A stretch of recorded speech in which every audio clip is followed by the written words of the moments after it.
I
want to welcome you to our service this morning. Once again, we're online, and we're glad that you're here, and we're glad that you joined us today.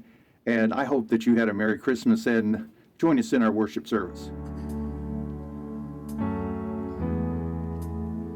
There is no fear, 'cause I believe. There is no doubt, 'cause I have seen your faithfulness, my fortress, over and over. I have a hope found in your name. I have a strength found in your grace, your faithfulness, my fortress, over and over. Make way through the waters, walk me through the fire, do what you are famous for.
sky, you'll get by if you smile with your fear and sorrow. Smile and maybe tomorrow you'll find that life is still worthwhile if you just light up your face with gladness, hide every trace of sadness, although a tear may be ever so near. That's the time you must keep on trying.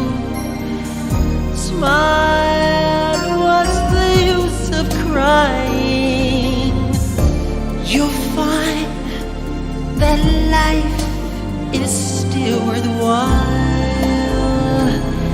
if you just smile, though your heart is aching.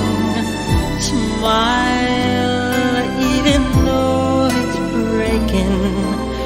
When there are clouds in the sky, you'll get by if you smile through your fear and sorrow. Smile and maybe tomorrow you'll find that life is still worthwhile if you just smile.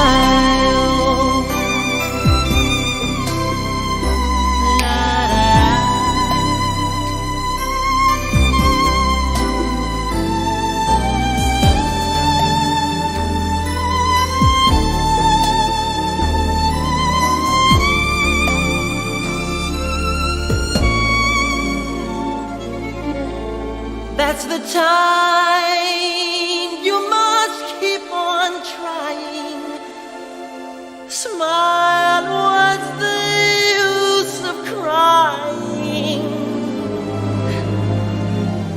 You find that life is still worthwhile if you just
Here we are, Sunday morning, 5th or 6th week of what we think of being quarantined, and really we have a lot to worry about.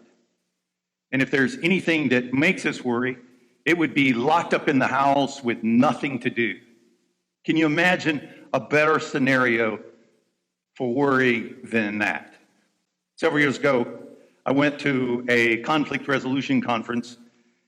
And I will never forget, in one of the breakout sessions, one of the gentlemen who was teaching the breakout session, he shared this story.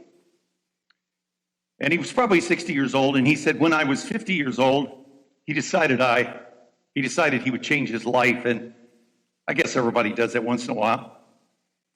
But he said his entire life he had been a negative person. A negative person. He said it was in his DNA, it was his personality. He said it was his temperament. He said everything about me was negative. And of course, negative people don't know they're negative.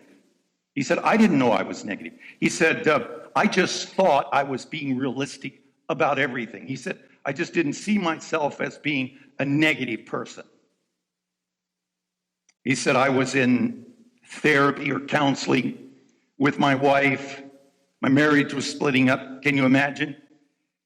And he said, for the first time in my life, somebody confronted me with the reality that I was a negative person by nature. That I didn't choose to be, didn't necessarily want to be, by virtue of my nature, my temperament, my personality. Everything about me was negative. I didn't know that I lived in this 20% of everything that could go wrong. But he said, I lived there. I thought that way. I dreamed that way. And he said, everything in my life, he said, I viewed in this 20% of everything that's potentially negative. And he said, for me, that was the entire universe. And he said, this counselor confronted me with that, and it made me angry at first. But he said, I began to look at my life, and I began to look at my relationships. And inevitably, everything in my life, I focused on what I didn't like about something, what I didn't like about a person, what I didn't like about my job, what I didn't like about my house, what I didn't like about my car. It was always the negative that I saw. And he said, as we calculated it, it was really about 5 or 6% of everything that I saw that way. And here was this other 90% that had the possibility and the potential of being good. But he said, I never even saw that. He said it was like a dog whistle I couldn't hear. It was a colors on the spectrum that I couldn't see. He said it was just impossible for me to comprehend. There was this other 90% of everything that I didn't see until he confronted me. And he said, you live in this one place where it could go wrong, it might go wrong. It has the possibility of going wrong. And he said, that's all you see.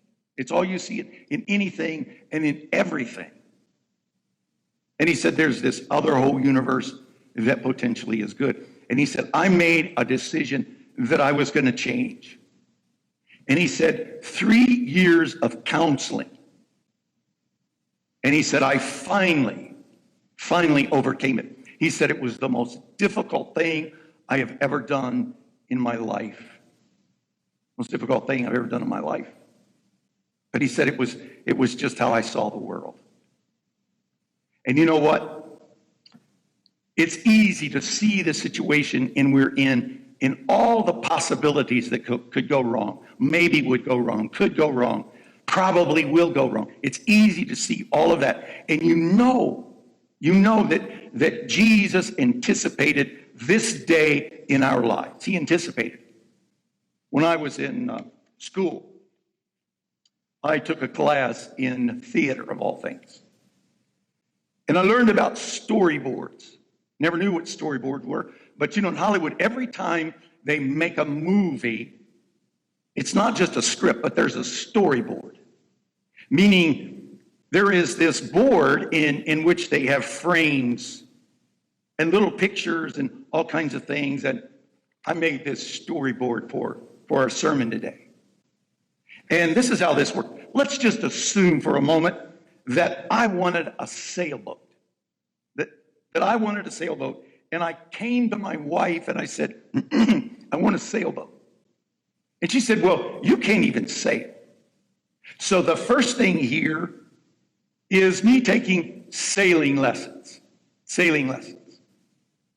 The second thing is me convincing her that I now know how to sail. Yeah. The third thing over here is me looking for a sailboat so you can see it for sale. Sailboat. The fourth thing is I've actually got a sailboat. The fifth thing is me sitting on the sailboat. And the sixth thing is me winning the America's Cup in sailing. So this is a storyboard. You see, it has all of these different phases sort of laid out in it. And you can see the progression of this. I know this, that when I lay down to sleep at night, there is this negative storyboard in my head right now about everything that's going on in our lives. I mean, everything. Everything. I mean, even if I never get corona, what's going to happen to the economy? Have you ever noticed the people that have shut down the economy continue to get paid? They've got jobs. Yeah, they've got jobs. So how is the economy going to come back? I mean, it took us 60 years to build this thing. So there's this storyboard in my head that's negative. You know, phase by phase by phase. I can just see it. Yeah, I can just see it. And you know, I go to sleep and I wake up in the middle of the night and there is another storyboard of all the possibilities of things that could go wrong. Yeah, it's in there. It's in there. Well, you know, Jesus anticipated that would happen to me just like it happens to you. And so he gives us this scripture in Matthew. And you know, this is not a joke. I mean, this is not just some homily or poetry or nice thing to say. It is how he intended for us to live our lives. So in Matthew chapter 6, this is what he says. Therefore, I say to you, I don't want you to worry about your life. Well, that's easy to say. I mean, I don't choose to worry. I don't sit around and think, oh, for a moment here, I'm going to take time out to worry. I don't do that. I mean, it's natural to worry. But here he says to me, therefore I tell you, don't worry about your life. What you'll drink, what you'll eat, about your body, what you'll wear. And then he does this. He gives us his own storyboard. See? He gives us his own storyboard. It's not as if he just sticks it there and says, here, deal with this. He gives us a storyboard for us to think about, and this is that storyboard. Here's a guy that's just scared to death, and he says, don't worry. So what is the difference between being afraid and worry? Well, fear, I believe, is focused on something probably even real. Worrying doesn't have to have anything real, doesn't have to have any evidence, doesn't have to have ever happened. And the other thing is, it's perpetual. It continues and continues and continues. It just goes on forever. Yeah, it does that. This goes on forever. And it has no reason to it. It's hard to resolve. You can say, I'm not going to worry, and yet you worry. So Jesus gives us his own storyboard, and he says, look at the birds. Look at the birds. Now, I've got some beautiful birds up here. They're fat. There's two of them. They're sitting there, and they look like they're in love. Jesus chooses to use these examples because, I mean, honestly, there's probably nothing less value than birds. And probably, at least visually in our life, there's probably nothing that there are more of. And he says, look at the birds. Look at the birds.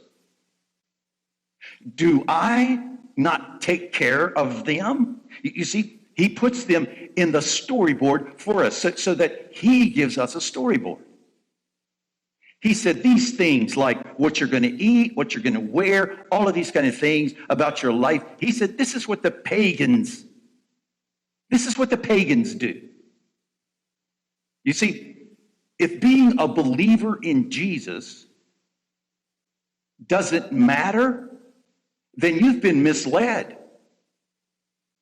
You've been misled because this does matter. He intended, you see, for us to plug into this in a real way. So he gives us this storyboard. He said, that's like the pagans do. I have a picture of a homeless man here. Strangely enough, though, he's got his cell phone plugged into the outside wall of a Starbucks.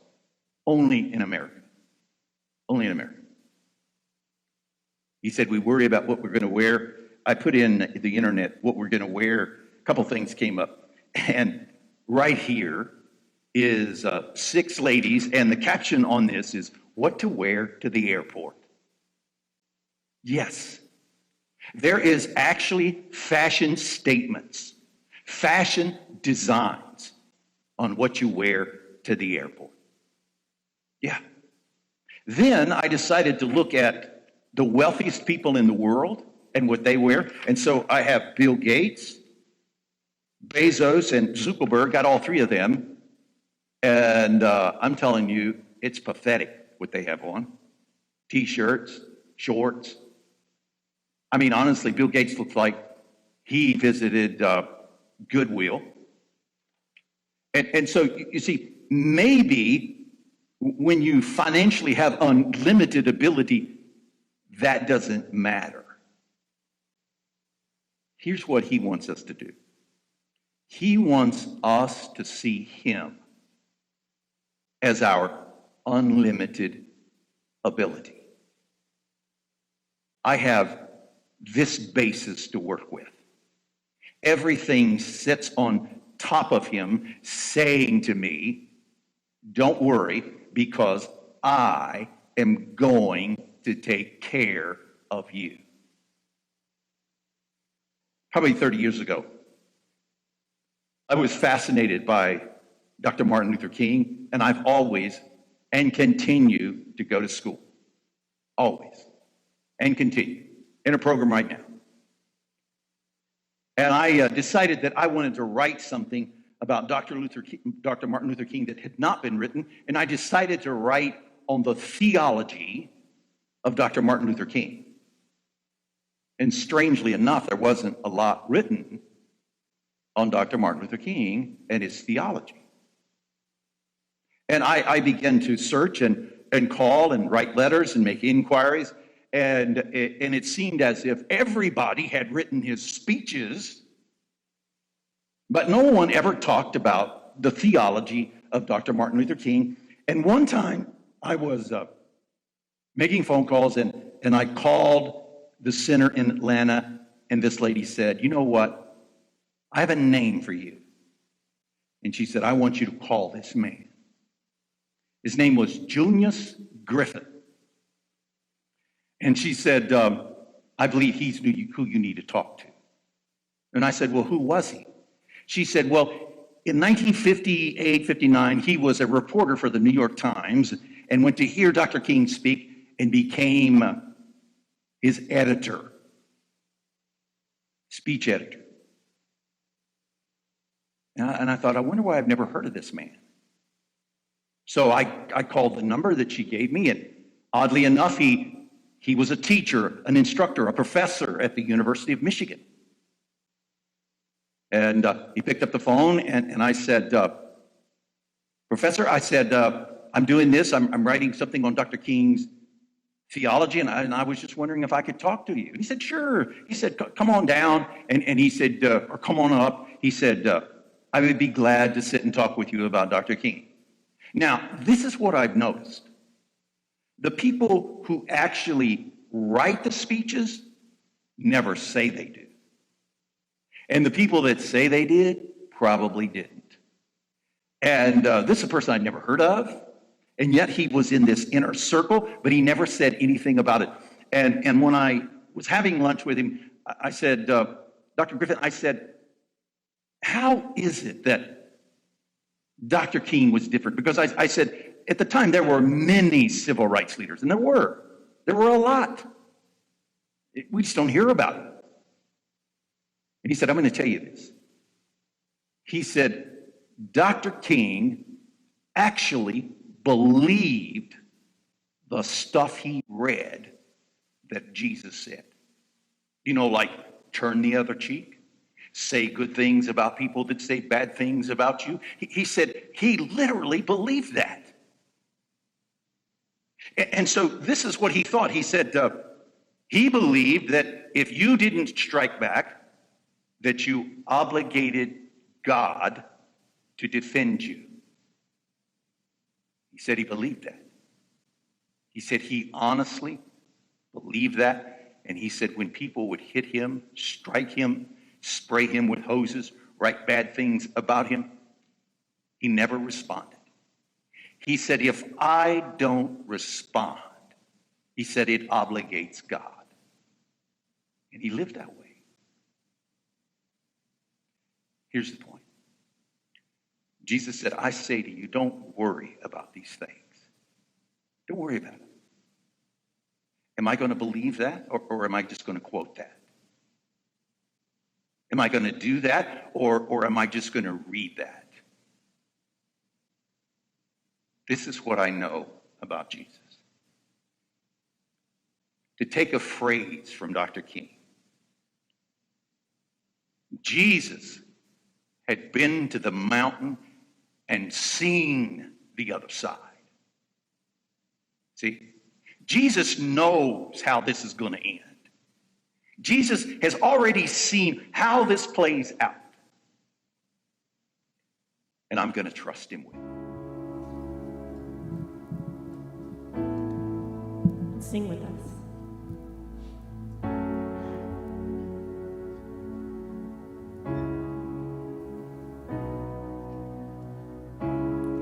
When I walk through deep waters, I know that you will be with me. When I'm standing in the fire,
In the morning that you rose, all of heaven held its breath, till that stone was moved for good, for the Lamb that conquered death. And the dead rose from their tombs, and the angels stood in awe, for the souls of all who come to the Father all restore. And the church Christ was born, and the Spirit lit the flame, and the gospel truth of old shall not kneel, shall not fade. By his blood and in his name, in his freedom I am free. For the love of Jesus Christ, who has resurrected me.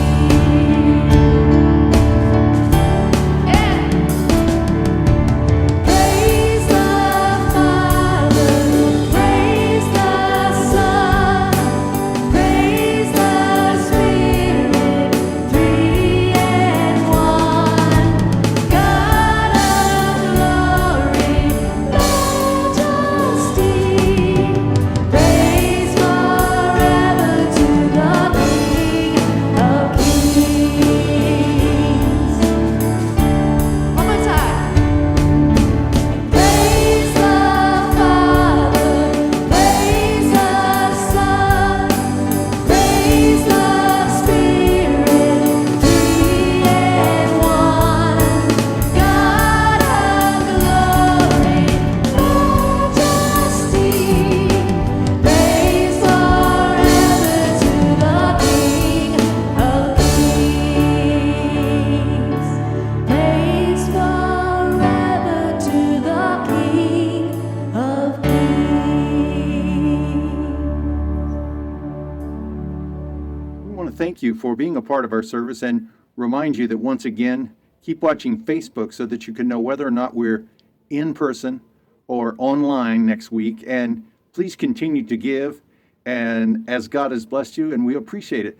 God bless you, and have a good week.